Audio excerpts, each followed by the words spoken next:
Disclaimer: this is not financial advice. Always do your own due diligence before putting your money to work. With that out of the way, let's have some fun and enjoy the episode. What's going on, y'all? Welcome back to another episode of the Rich Off Gains podcast. It's your boy CB checking back in with you all. Happy Monday Mondays. I hope you all are having an amazing start to your week. Hope you all had an amazing weekend. With that being said, let's get right to it. But before we get right to it, just want to make sure that you guys remember, as you are on your journey of life, remember that it's just that, a journey. It's an adventure. So the memories and the moments that you're having with your loved ones, the memories and the moments that you're having with your friends, the memories and the moments that you're having with yourself, with your business, cherish those moments, embrace those moments, enjoy them. Because they only happen when they happen. They could happen again, but they won't happen the same way that they happened before. So cherish these memories and these moments that you make each and every day. Because you only get them once. You're only going to be this age at this time, one time. That's it.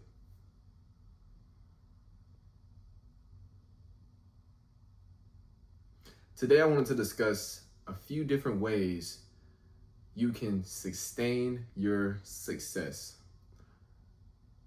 A lot of times, there are people like athletes, doctors, different people from different careers and different backgrounds who obtain wealth, who obtain money, who obtain riches, yet they can't sustain it.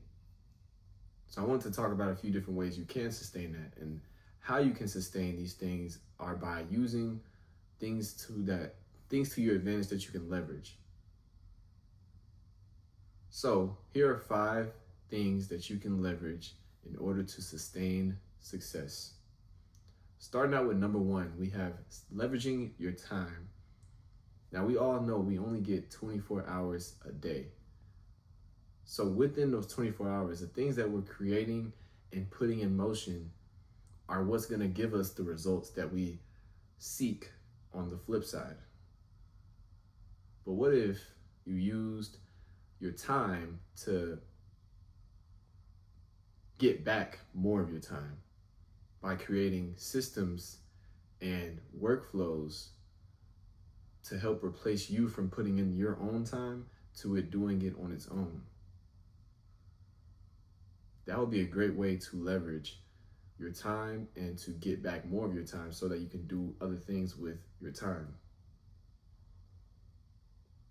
So when I mention workflows, I'm mentioning things that you might do on a day-to-day basis for your business that you put in a systematic tool or procedure for an AI bot or an employee or whoever to complete that task for you, in result to giving you what you need for your business to succeed and to sustain success, or to grow past that level of success and get more results.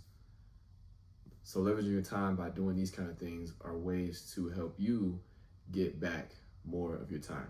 Because at the end of the day, that should be the goal. The goal should be to create a business that replaces your day-to-day work, like the work you're doing at 9 to 5, and the business creates enough cash flow to not only feed you, but to feed your family, your friends, your employees, your workers, whoever, so much that you don't even have to touch it.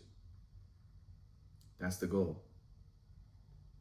And that's how you do it, by leveraging your time and creating systems and automations and workflows to take you out of the equation. The second thing that you can leverage is leveraging money. Changing your perspective and using money to your advantage by looking at it as a resource and an employee rather than a tangible good or something that you need in order to survive helps you understand how to use money better in a way to help you grow and sustain growth. So looking at money as a resource, like, okay, I need to put this money in this kind of investment so that I can see this kind of return. Or I need to buy these tools and these courses so that I can learn said things about this category in my business so I can help scale out and do more with these things that I'm weak in right now. Or I need to buy this equipment for the products to look better, to sell better, to give off to the customer a better experience, whatever the case is. Advertisements, using money to help your business grow and sustain growth by looking at it as a resource and not a tangible item is the best way to use money. That's how you leverage using money. You're putting your money to work. It's working for you.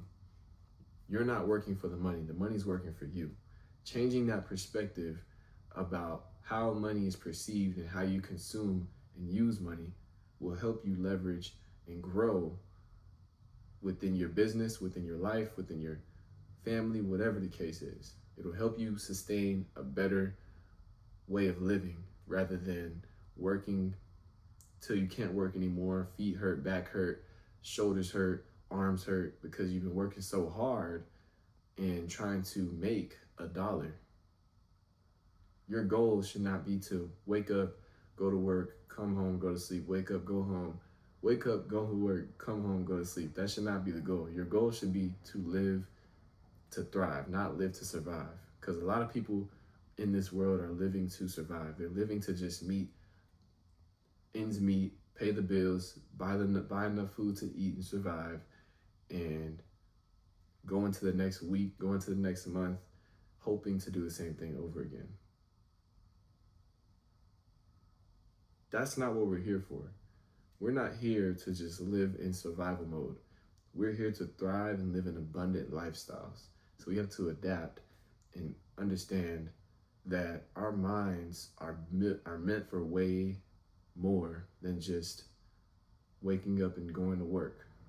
They're meant to create, they're meant to build, they're meant to grow, live in abundance. They're meant to do things bigger than what we do now on a day-to-day level.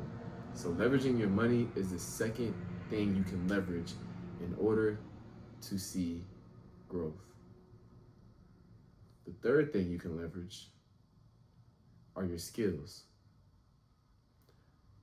Skills that, when I'm referring to skills, I'm not referring to just any type of skill. Now, granted, there can be niche down skills and things that you do that people seek value in and will pay you a certain amount of money for. When I say leverage skills, I'm talking about leveraging skills that you can't be replaced by a dollar amount. So you can't be priced out of the marketplace just because someone else does this skill. That's fine. Somebody else might do this skill, but they don't do it like how I do it. They don't have the same level of experience or delivery like I do. So your skill comes down to the mastery level of it. And then that's what makes it so unique, is that everybody's skill set is different. And so the delivery on the skill is different. The results that the person gets from said person is different. So you might go to person A and you might get one result, but then you go to person B and get an even better result. If you know that person B is going to give you a better result, you wouldn't even waste your time going to person A. That's due to building reputable business, building reputable relationships, building reputable results, and that creates the value around your skill. So leveraging your skill is another thing that you can leverage within your business. Whether you want to sell it, whether you want to teach it, whether you want to provide it, you can do it in different ways. The fourth thing people can leverage is their relationships. Leveraging your employee relationships, leveraging your customer relationships, leveraging your network relationships, leveraging your partnership relationships. There's so many different things you can do within your relationships to help leverage and sustain and grow your business or your lifestyle. So if you have employees, for example, you're going to give your employees an incentive to help them, to motivate them to work harder and to give off better results, more results, consistent results, by simply adding an incentive or a bonus to said employee saying, hey, I'm going to give you guys an extra $100 per lead that you guys close, or an extra $200, or however much, 10%, 20%, whatever the leverageable item is that helps boost your employees' workflow. For customers, giving more coupons or discounts for referral fees. Okay, if you refer 5 people, you get $20 off, $10 off, $50 off, $100 off. Whatever you can do, whatever use case makes sense for you, you want to apply to your business strategy to help you leverage and scale and grow your relationships. When it comes to partners, same thing, referral fee or affiliate link. Every time somebody clicks this link, you get paid a fee. Every time somebody's referred to me by you, you get paid a fee. You get cash back, you get this, you get value. Value adds value. So you're giving value back to the people who are giving value to you. You want to find ways to add value.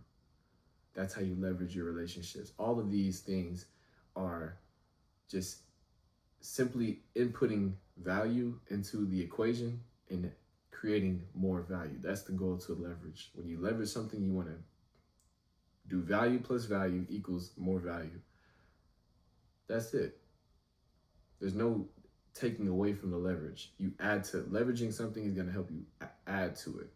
Doing more than what you're already doing is going to scale out even further. And this last thing is going to really help you scale out even more. When you leverage technology. Now,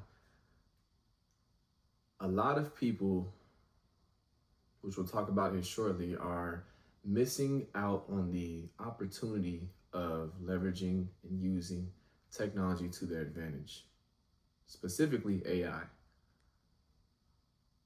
Before AI, pre-existent of AI, we had and have social media, Instagram, YouTube, TikTok, Facebook. We have the internet, www. Technology helps people scale at a rate of velocity and speed like no other compared to prior to early 2000s. Technology didn't exist. So the people who grew and scaled their businesses prior to the 2000s used very traditional marketing and media like billboards, newspapers. Broadcasting and teleprompting was mid to late 1900s going into the early 2000s, but that transition to technology saw a very strong growth spurt in a lot of companies online and through social media. Having a website, as I mentioned, helped not only add exposure to your business, but also help add capital, revenue, and returns to your business, because now you can have people who are shopping from overseas across the country that you can ship to worldwide. Social media helped you get more exposure and awareness to your brand or to your business. Technology helps people leverage at a rate no other tool can, from the exposure to the return. Of course, money can, of course, relationships can, but technology spreads like wildfire. So just imagine if you put all 5 of these things together and combine each one and leverage each system in a way that helped you scale a lot faster. Imagine where you'd be. Imagine what you'd be able to do. Imagine what is possible just by leveraging these 5 things. Even if you just leverage one, just imagine what's possible. That's the beauty about leveraging these skills and these things, is that the amount of opportunity and the results are limitless. There's no limit to what is possible. So if you apply these 5 things and help them leverage your business and your lifestyle, I guarantee that you'll see sustainability in your growth and more growth in general. If you guys want more tips and tricks about day trading and investing, make sure to click the link in the bio, www.continuebelieve.com. I share a lot of free resources and tools, tips and tricks about how to day trade, how to get started investing, and so much more So make sure you guys check out the link in the bio. Thank you guys so much. Make sure to leave a like and follow. And yeah, see you guys later. Investment tip of the week. Do not get caught in the chop. Market manipulation is real. Stop letting the market makers chop you around, price you out, stop you out, trigger your stop losses. Stop letting these things happen. If you don't see nothing, don't trade anything. Do not take a trade just because you're bored. Do not take a trade just because. There's no benefit in trading in a session where there's no opportunity that you see that benefits you. Because now you're giving yourself unlimited risk and limited reward. You want unlimited reward and limited risk. You don't want it to be the flip side. So stop taking trades that do not benefit you. Stop getting caught in the chop. Stop getting caught in market manipulation, because that's all we've been seeing these last 2 weeks. If you guys have been trading, you've been seeing a lot of market manipulation. If you were patient and you held and waited and watched, you would see the key levels and the key indications to get into the upside movement or into the downside movement if you were patient enough. But a lot of people are just not patient. I'm one of those people. I'm trivial to the things that I'm saying. I had to learn to be more patient and wait for the opportunities. If you are trading more than 20 times in a day, just stop trading. In general, just completely stop trading. There's no reason why you should be taking 20 trades in a single day. No reason at all. Because that means that you're simply getting in and out of positions so much that you're the liquidation. You're getting caught in these moves where you're not seeing any upside or any downside because you keep getting stopped on your positions and you're just not seeing a return. So instead of you trying to take 20 trades a day, just focus on one good trade a day.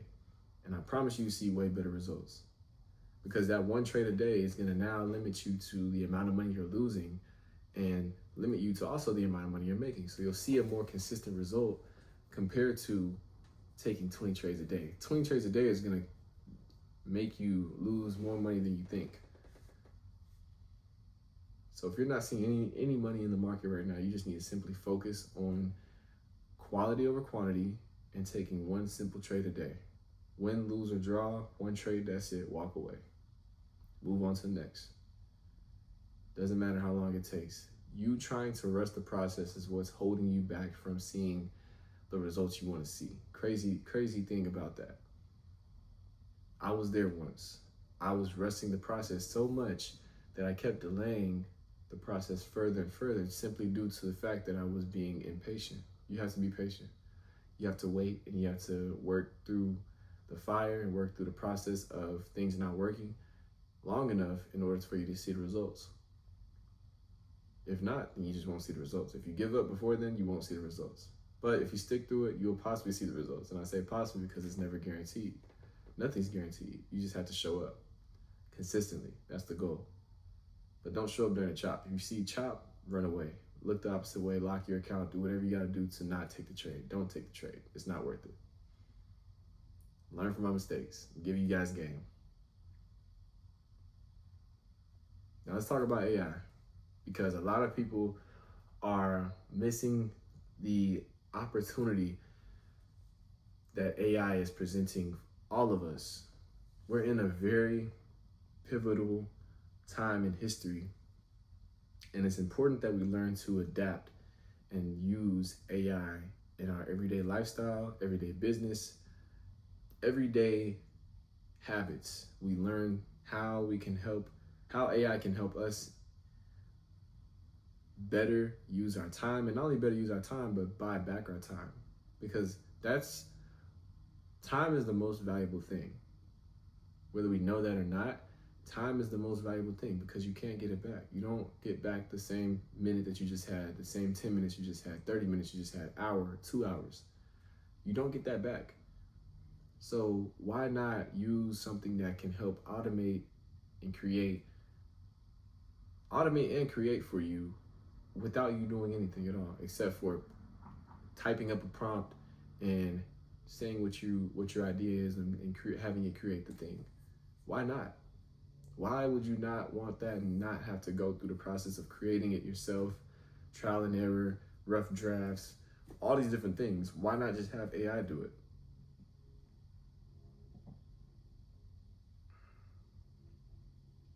That's the whole purpose of it. Speed and efficiency. The main thing that you're gonna have to learn is how to use it. How to use it for prompting the things you want, how to use it to help create better quality results, and how to use it in a way that helps you benefit in what you're doing. So I'm not saying apply it to everything that you're doing. I'm saying apply it to the things that apply to you. Apply it to the things that help you get further along with what you're doing. Apply it to the things that help you get to where you're trying to go quicker. Because that's what it's there for. It's there to give you information, resources, and results better than what you're getting now. That's the importance of understanding AI and the role that it's going to play in the next 5 to 10 years to 20 years. The next decade is going to be very, very interesting, but I'm pretty positive that AI is going to have a major role to play within that space. You see a lot of things turning into autonomous something, whether it's a vehicle or autonomous tool. Automations and workflows are what's going to replace the everyday work that we see today. And us not being on the flip side of that, the side that's winning on that, from that engagement and encounter, is going to lose. If we're not automating and turning things that we do on a day-to-day into workflows through AI, then we're going to be the people who are edged out of the market and who are not capitalizing off of these opportunities. So use AI to your advantage today. Stop wasting time. Start studying. Good luck. Now this week we have a lot of things going on. In particular, we have major tech earnings coming up this week, like from names like Microsoft, Apple, Meta. Those are just a few of the major names we have coming this week that are reporting earnings. So just be mindful of that. And then we also have a lot of data come out this week. We have a Fed meeting on Wednesday. So there's a lot of things going on this week. I think that this is going to be a very pivotal moment in the market for this quarter, and it'll determine the direction for the next for this quarter and in the coming quarter. If we respond positively to these things, I think we can see more positivity. And if we respond negatively, then I think it'll limit the amount of upside we see. I think we still can see upside, but it just won't be as much upside, because we're then transitioning from the current Fed chair we have, Jerome Powell, to the next one that's coming up and that's being, enrolled as the Fed chairman in May, I believe.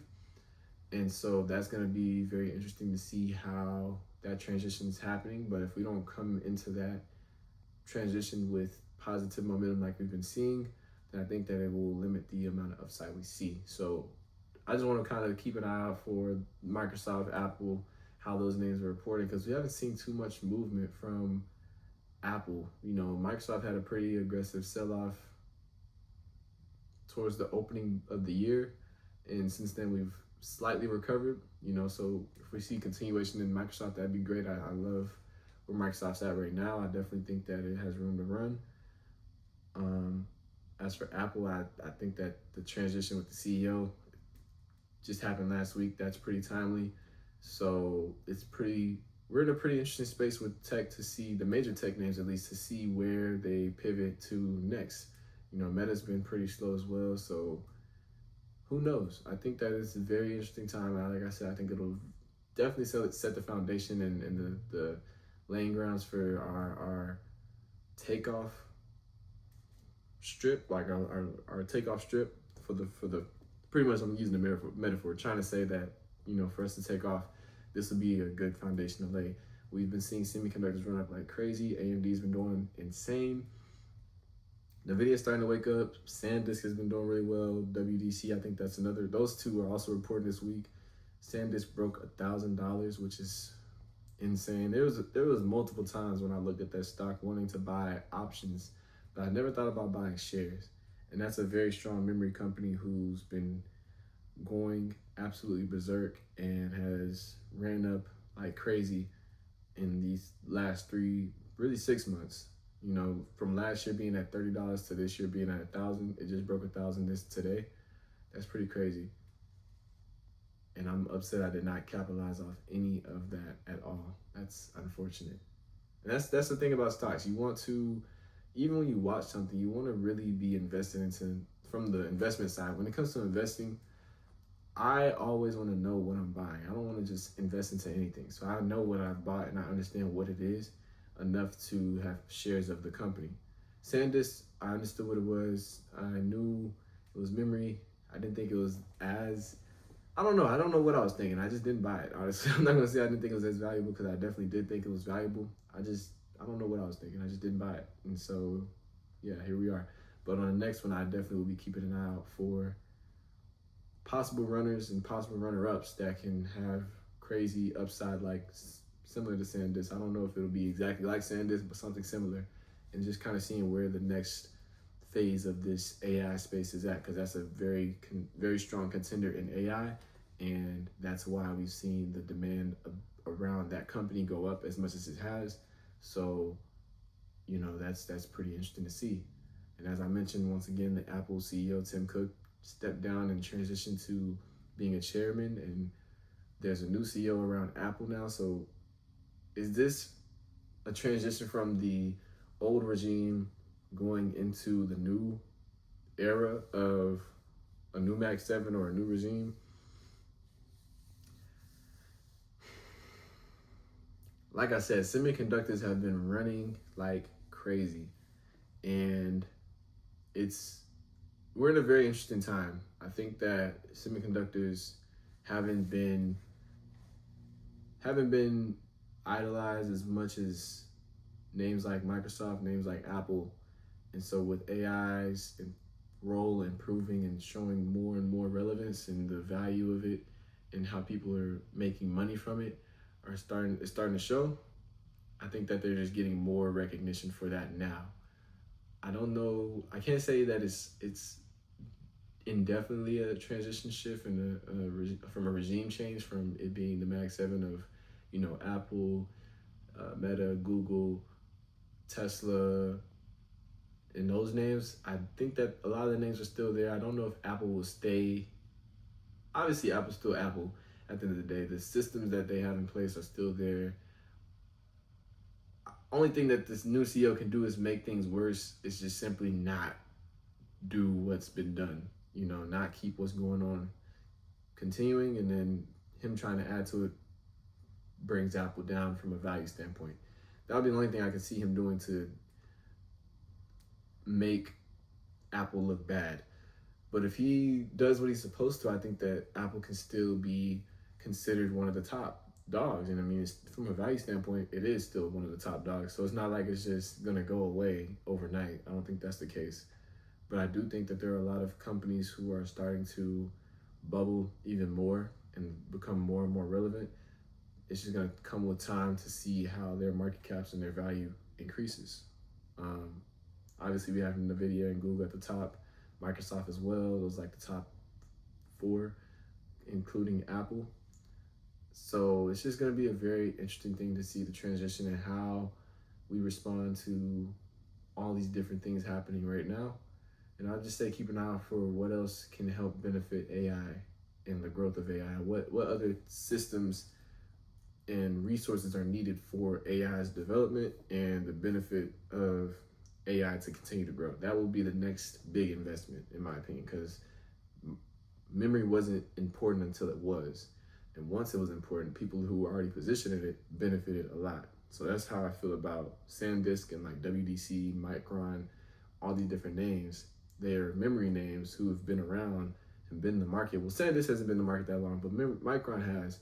And so, you know, you have those kind of names who have been around for a while that finally got the limelight and they skyrocketed. So keep an eye out for those names that help AI benefit and create tools around AI benefiting. That will be the next name to watch, see a possible run up. Other than that, though, that's all I got for you guys this week. I hope you all enjoyed this episode. I want to thank God for another day that was not promised, and I want to thank Him for allowing me to be here. Because, like I said, life is a journey, and we have to cherish each and every memory. I went to a birthday dinner over this weekend for my brother, and you really just, when you get around people we haven't seen in a long time, you just reflect and remember how important it is to have, individuals around you that you can share memories with, share moments with, and share times with, and just cherish them, because you only get those moments one time. Like, we were reflecting on a lot of old memories and things that we used to do, and as we got older, we don't do them anymore. We don't see each other as much. That's just simply due to adulting and all these other things. So it's just important to, like I said, cherish those moments and appreciate them for what they are, and don't take them for granted. Through the good and the bad, don't take them for granted. Enjoy the good moments, enjoy the bad moments. They're all there to help you build upon who you are and who you're becoming. And so just make sure to remember that on your journey, and thank God throughout that process. Thank Him for the good people in your life, the bad people in your life, the positive energy, the negative. Thank Him for all those things, because that's helping shape you into who you're becoming. And so hopefully it's the best version of you that you're becoming, and God willingly, it's helping you get closer to where you're trying to go. And so, yeah. But with that being said, I will see you guys next week, same time, same place. Stay blessed, stay safe. I'll see you guys then.